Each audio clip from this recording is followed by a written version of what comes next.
मध्य प्रदेश की माटी में हो रहे गणवाटों को सम्मान, लाखों लोग ने गोली खाई, तम जाई नहीं आजादी पाई, थे एक हो तब भी ना अभी भी, थारो वैभव अमर रहे माए, हूं रहूं या न रहूं, यो वीर जनजाति समाज रहूं चाहिए। आप सबको प्रणाम मेरे बहनों और भाइयों। क्रांति सूर्य टंटा मामा को प्रणाम। बड़ौदा हीर की इस पावन धरती जहाँ टंटा मामा ने जन्म दिया, मैं उस धरती को प्रणाम करता हूँ। अभी हम पाताल पानी से आए, गवर्नर साहब के साथ गए थे, उस पवित्र माटी को प्रणाम करता हूँ। और अंग्रेजों में इतनी हिम्मत नहीं थी कि फांसी देने के बाद वीर टंटा मामा के सबको सौंपते किसी को, डर गए और ये पाताल पानी के पास डाल के चले गए। टंटा मामा धन्य हो, बारंबार प्रणाम। तुम्हारे नाम से इंग्लैंड तक में अंग्रेज डरते थे, इंग्लैंड तक में डरते थे। और पता है आपको, अंग्रेजों ने पकड़ने के लिए टंटा पुलिस बनाई थी अलग, सामान्य पुलिस की हिम्मत नहीं थी। टंटा पुलिस, वो टंटा पुलिस भी टंटा मामा को नहीं पकड़ पाई। एक घर के भेदी ने लंका ढाई, गद्दारी की। और जब टंटा मामा अपनी मौ बोली बहन के पास राखी बंधवाने गए, तब धोखे से गिरफ्तार किए गए। धन्य हो वीर टंटा, वीर आपने अंग्रेजों के खिलाफ हथियार उठाए, क्योंकि गुलाम बना रखा था भारत मां को उन्होंने। आपने हथियार उठाए गरीबों का खून चूसने वालों के खिलाफ, गरीबों को लूटने वालों के खिलाफ। मुझे कहते हुए गर्व है, ये वीर टंटा, इनके हाथ टूटे थे गरीबों का खून चूसने वालों के खिलाफ। अंग्रेजी खजाने को वो अपने कब्जे में लेते थे, और जो अनाज और पैसा मिलता था कभी टंटा मामा ने अपने पास नहीं रखा, उसको बांट दिया गरीबों में, गरीबों में बांट देते थे। और इसलिए टंटा मामा कहलाए, वीर टंटा वीर। आज मुझे कहते हुए गर्व है, पाताल पानी में उनका विशाल स्मारक बनाने का हमने फैसला किया है।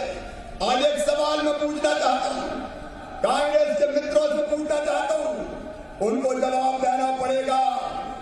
बरसों बरस तुमने राज किया, क्यों भुला दिया टंटा मामा को? अरे कांग्रेस के जमाने में तो हमें पढ़ाया गया कि हिंदुस्तान को आजादी गांधी जी ने दिलवाई, पंडित नेहरू जी ने दिलवाई, इंदिरा जी ने दिलवाई।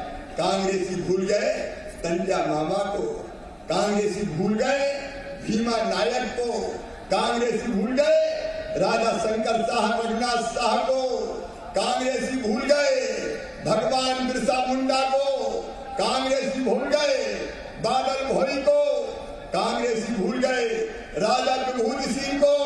अरे उनकी समाधि पे एक दिया भी नहीं, जिनके लहू से मिली थी आजादी वतन, जिनने सब कुछ दे दिया, खून की अंतिम बूंद दे दी, उन्हीं को भूल गए।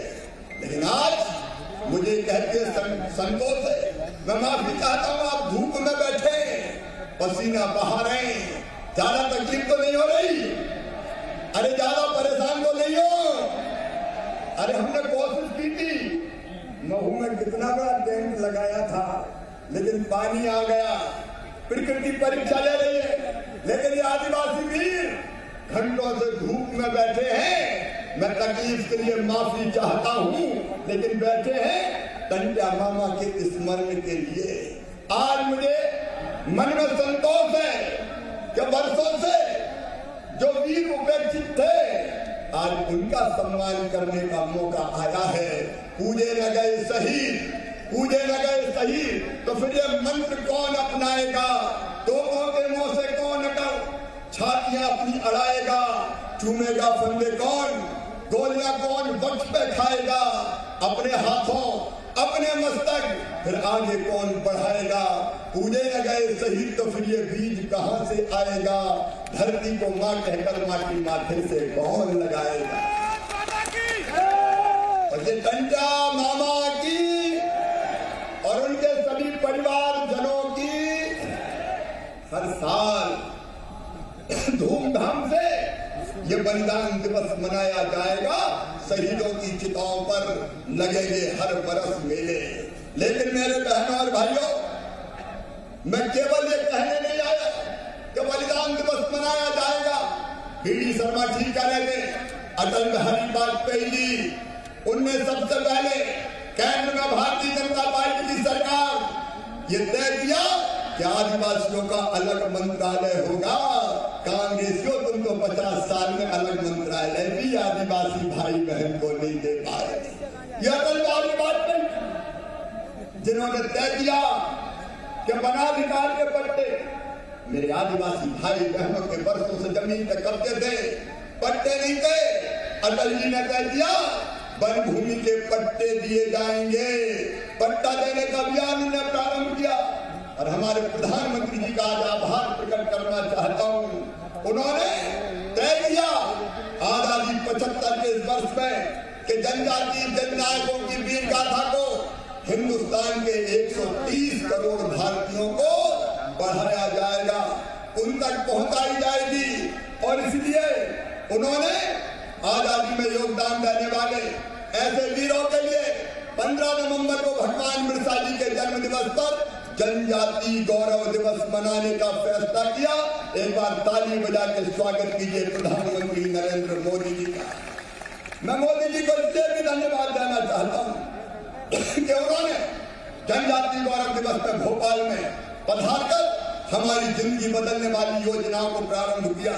मैं उनको इसलिए भी धन्यवाद देना चाहता हूँ। भोपाल के हबीबगंज स्टेशन का नाम उन्होंने बदल के रानी कमलापति रेलवे स्टेशन कर दिया, जो आदिवासी रानी थी। मैं इसलिए भी धन्यवाद देता हूँ कि रानी दुर्गावती के अदम्य साहस को उन्होंने प्रणाम किया। और अमित शाह जी को इसलिए धन्यवाद कि उन्होंने 18 सितंबर के दिन जनजातीय गौरव समारोह में पधारकर जनजातीय भाई बहन और हमारे क्रांतिकारी शंकर शाह रघुनाथ शाह की प्रतिमा पर अनावरण करके आपके कल्याण की योजनाएं घोषित की। ये प्रधानमंत्री नरेंद्र मोदी है जो हमारी जिंदगी बचाने का अभियान चलाए हुए हैं। फ्री में टीका अगर दिया कोरोना, सबने टीका लगवाया कि नहीं? अरे जिनने लगवाया हाथ उठाओ जरा भैया, जिनने नहीं लगवाया वो जरूर लगवा लेना। दादा हो तो यहाँ जोड़ के कह रहा हूँ, बहुत जरूरी है जिंदगी बचाने के लिए। अब ओमिक्रॉन पता नहीं कौन सा आ है। अरे धन्यवाद मोदी जी, आपने टीका दे दिया, हमारी जिंदगी को सुरक्षा कवच दिया। फ्री अनाज देने के लिए धन्यवाद, प्रधानमंत्री आवास देने के लिए धन्यवाद। कितने धन्यवाद दूं, लेकिन आज एक बात मेरी ध्यान से सुनना। सुन रहे हो कि नहीं सुन रहे हो? अरे जोर से बताओ, सुन रहे हो? तो सुनो रे मेरे बहनों और भाइयों, आज का ये कार्यक्रम केवल कार्यक्रम नहीं है। आदिवासी जनजाति भाई और बहनों, तुम्हारी जिंदगी बदलने का अभियान है। हम जिंदगी बदल के रहेंगे। आपकी जिंदगी में आनंद और प्रसन्नता के क्षण आए, ये जरूरी है कि नहीं? अरे 21% से ज्यादा आबादी हमारी। मैं आज कहना चाहता हूं, बरसों से बात चल रही थी पेसा एक्ट की। पेसा एक्ट लागू करो। आज इस कार्यक्रम में मैं आपके बीच वो शुभ समाचार दे रहा हूं, यानी सूचना पढ़ के सुना रहा हूं। सुनो आदिवासी बेटा बेटियों, प्रधानमंत्री के आशीर्वाद से तुम्हारा मामा शिवराज सिंह चौहान मध्य प्रदेश की धरती पर आज से पैसा एक्ट लागू करने का शुभारंभ कर रहा है। इस पे तो जोर से जय हो जाए। भारत माता की, पंजाब मामा की। तो ये सुनो, मध्य प्रदेश शासन पंचायत ग्रामीण विकास मंत्रालय अधिसूचना, मेरे सांसद और विधायक मित्रों तुम भी सुन लो। ये भारतीय जनता पार्टी और मामो है। अनुसूचित क्षेत्रों में पंचायत के लिए विशिष्ट उपबंध के प्रावधानों के अनुक्रम में मध्य प्रदेश पंचायत राज और ग्राम स्वराज अधिनियम 1993 क्रमांक 194 की धारा 29(1) में प्रदत्त शक्तियों का प्रयोग में लाते हुए राज्य सरकार एतद द्वारा अनुसूचित क्षेत्र के अंतर्गत आने वाले सभी राजस्व ग्रामों को धारा 129 का ख में परिभाषित ग्राम के रूप में अधिसूचित करती है। परंतु अब यह समझ में आया कि नहीं आया?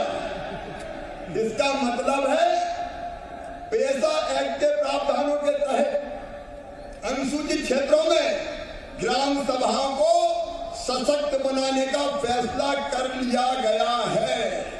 पेशा एक्ट की भावना हेतु के अनुरूप ग्राम सभा बनाने के लिए अधिसूचना जारी कर दी गई है। हमें पानी पी पी के कोसने वालों, जब तुम्हारी सरकार आई थी तुमने पेशा एक्ट के लिए क्या किया रे बता तो दो। और कुछ तो विधायक बन गए, बात करते रहे, आंदोलन चलाते रहे। तुमने क्या किया? शिवराज सिंह चौहान और भारतीय जनता पार्टी की सरकार आज ये लागू कर रही है। ग्राम सभाएं सशक्त होगी, ग्राम सभाओं को अधिकार दिए जा रहे हैं ताकि इन गांवों में रहने वाले हमारे भाई और बहनों की जिंदगी बदल सके।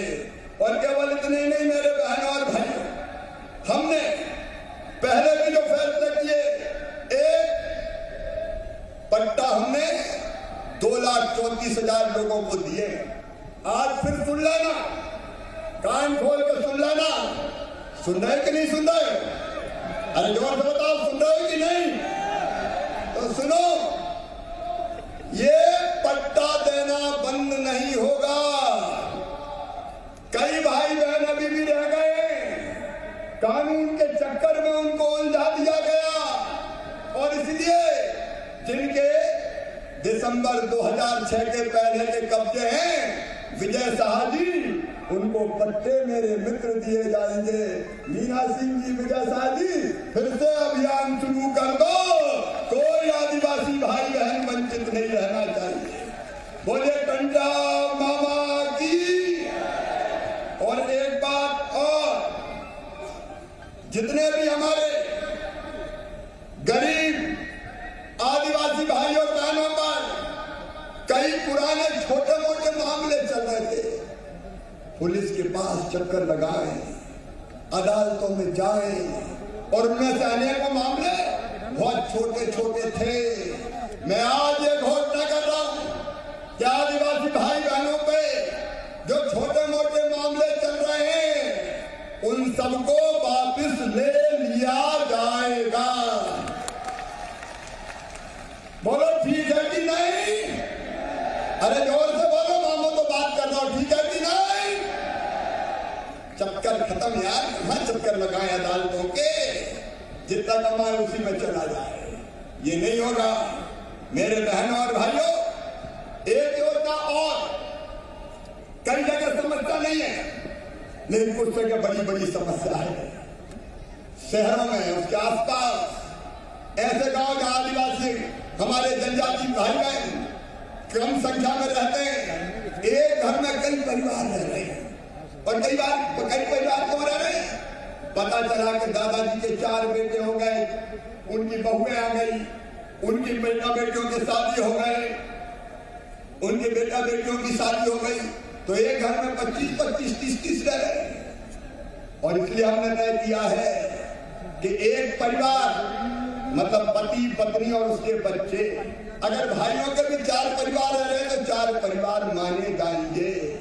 ऐसे परिवार जिनको रहने के लिए जगह नहीं है, उनको फिर से अलग जमीन पे पट्टा देके रहने की जमीन का मालिक बनाया जाएगा। बोलो बनाना चाहिए कि नहीं? अरे हमें गगनचुंबी अट्टालिका नहीं चाहिए, ये रहने के लिए जमीन का टुकड़ा तो चाहिए। और इसलिए मुख्यमंत्री आवासीय भू अधिकार योजना लागू करने का हम फैसला कर रहे हैं। हम सरकारी जमीन पे पट्टे देंगे और गरीबों के लिए अगर जरूरत पड़ी तो खरीद के भी दे देंगे बहनों और भाइयों, खरीद के भी दे देंगे। आपकी जिंदगी बदलने का अभियान है ये, गरीबों की जिंदगी बदलने का अभियान है ये, जो भारतीय जनता पार्टी की सरकार ने चलाया है। हमने तय किया, कई जगह मुझे बताया कि मामा राशन तो मिलता है लेकिन दूसरे गांव जाना पड़ता है, आने जाने में ही मजदूरी लग जाती, मजदूरी मारी जाती है। और जब हमने तय किया कि नवासी आदिवासी विकास खंडों में अब ये अनाज लेने आदिवासी भाई बहन को दूसरे गांव नहीं जाना पड़ेगा, अब गाड़ी में रख के अनाज हर गांव ले जाया जाएगा और गांव गांव जाके राशन बांटा जाएगा। बोलो ठीक है कि नहीं? और गाड़ी भी सरकार की नहीं होगी, हमारा जनजाति बेटा बेटी, आदिवासी बेटा बेटी गाड़ी फाइनेंस करवाएगा। लेकिन बैंक में जाते हैं तो फाइनेंस के पहले गारंटी मांगते हैं, गारंटी की व्यवस्था है क्या? तो गारंटी कौन देगा? अरे जोर से बताओ कौन देगा? मामा देगा। और मार्जिन मनी की भी जरूरत पड़ती है, पहले पैसे जमा करने पड़ता है ना, 2 लाख लाओ 3 लाख लाओ, तो इतने पैसा है क्या? तो पैसा कौन जमा करवाएगा? चिंता काय को करते हैं मामा? भारतीय जनता पार्टी की सरकार अब ये राशन आपके गांव योजना प्रारंभ हो गई है। और सुनो मेरे बेटा बेटियों, पढ़े लिखे बेटा बेटियों, बेरोजगारी के कारण परेशान, तो 2 चीजें। नंबर 1, बैकलॉग के पदों पर भर्ती की प्रक्रिया प्रारंभ कर दी गई है, 1 लाख भर्ती की जाएगी। हम एक तरफ बैकलॉग के पदों की भर्ती भी करेंगे और दूसरी तरफ सबको नौकरी नहीं मिल सकती, ये भी सच है। पढ़ाई का मतलब केवल नौकरी नहीं है। और ये सुनो रे मेरे बेटा बेटियों, एक योजना मुख्यमंत्री उद्यम क्रांति योजना हम प्रारंभ कर रहे हैं। इसमें 50 लाख रुपए तक का लोन दिया जाएगा, जिसकी गारंटी भी कौन लेगा? अरे कौन लेगा? और 3% ब्याज भी मामा भरवाएगा। आज मध्य प्रदेश की व्यवसायिक राजधानी में मैं अपने जनजाति बेटा बेटियों से भी कहता हूं, बाकी गरीब बेटा बेटियों से भी कहता हूं, नौकरी मांगने वाले नहीं, अरे तुम नौकरी देने वाले बनने की कोशिश करो। तुम्हारे साथ भारतीय जनता पार्टी की सरकार खड़ी है। बिजनेस में आओ, व्यापार में आओ, उद्योग लगाओ, भरपूर मदद करेंगे बेटा बेटियों। बड़े नहीं तो छोटे छोटे लगाओ। हमको रोजगार के बाकी साधन भी ढूंढने पड़ेंगे। एक नहीं ऐसे अनेकों उपाय, चाहे प्रधानमंत्री की मुद्रा बैंक की योजना हो, लोन की योजना हो, पीएम स्ट्रीट वेंडर की योजना हो, सीएम स्ट्रीट वेंडर की योजना हो, या आजीविका मिशन के अंतर्गत मेरी गरीब बहनों और भाई बहनों को लोन देकर उनकी आजीविका शुरू करना हो, कोई कसर नहीं छोड़ेंगे। मेरे बच्चे बताओ, व्यापार में आओगे क्या? अरे जोर से बताओ, आओगे? उद्योग छोटे मोटे लगाओगे? हम क्यों नहीं लगा सकते?